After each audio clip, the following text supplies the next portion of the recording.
wala naman to. Wala siyang naalala. Ito. Ano anak? Gagana kaya to ang mga ito? Tay, try lang natin. O ito, subukan mo yung adobo. Frenny, may ibabalik kaya itong alala ni Ikoy? Tignan natin. Wala namang mawawala Oo, sige.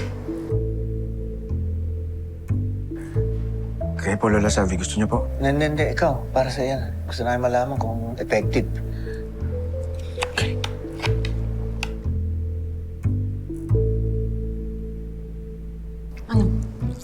Ano? Gumana ba yung adobo? May naalala ka ba? Pa rin eh. Ito. Wala. Ito, subukan mo. Ayan to, Ito. Bea. Pinakbet. Ayan, pakbet. Ito. Subukan yan. Gulay. Baka mabuhayan yan. Pinakabit. Gulay yan.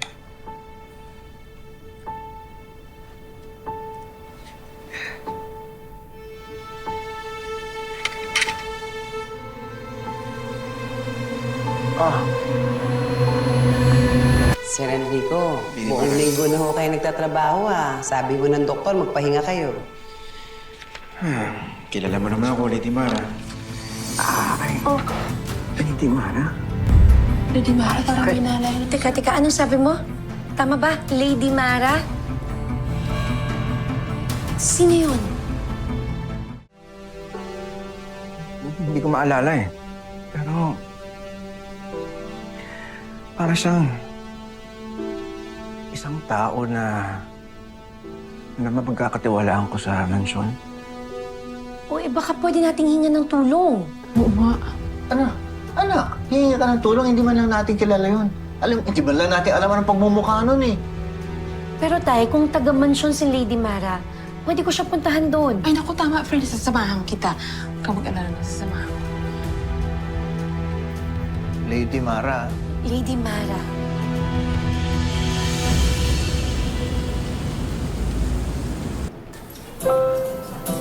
Buti talaga, hindi namatay itong silip lad natin.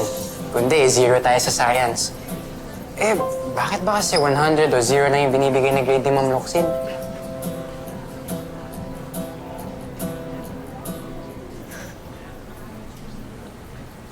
Angel, okay ka lang ba? Sana kasi, inayaan mo na akong sumama sa'yo nun eh. Kung nandun ako, edi sana ako na lang sinaktan ni Miss Serena. Sayang talaga. Ayoko lang naman idamay ka sa problema sa pamilya namin. Tsaka naiisip ko lang ngayon si Sir Enrico. Sana bumalik na yung alaala niya.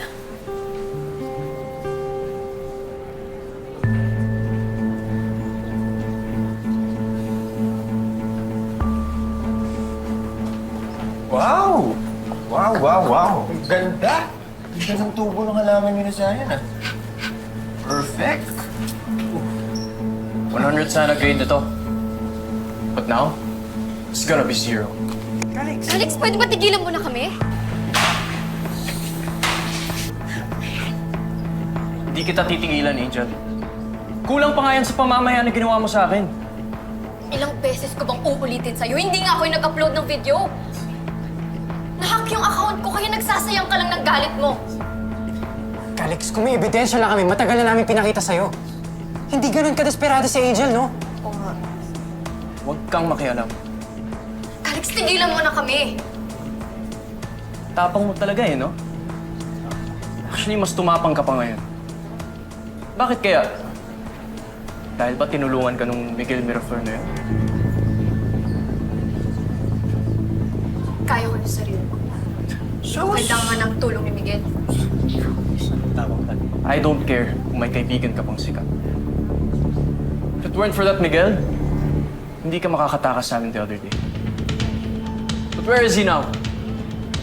Miguel's not here anymore.